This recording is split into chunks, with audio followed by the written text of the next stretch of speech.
Recently मी पाहत आहे बऱ्याच फिमेल पेशंट्स ड्राय स्किन घेऊन येत आहेत.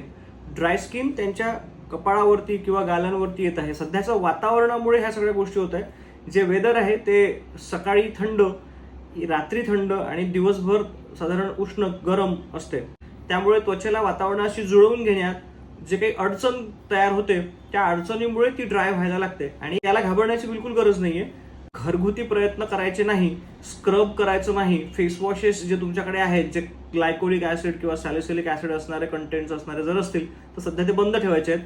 कुठल्याही क्रीम्स किंवा कुठल्याही बाहेरचे ब्युटी पार्लर प्रॉडक्ट्स लावायचे नाही. कोणत्या 2 गोष्टींवर जास्त महत्त्व किंवा लक्ष द्यायचं आहे. एक आहे क्लेन्झर, जे नॉन सोपी नॉन फोमी क्लेन्झर येतात ते क्लेन्झर वापरणं आवश्यक आहे.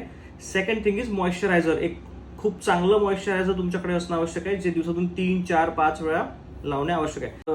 जर 2-3 दिवसात त्यात काही इम्प्रूव्हमेंट नसेल तर मात्र डॉक्टरांना दाखवणे गरजेचे आहे. Thank you so much.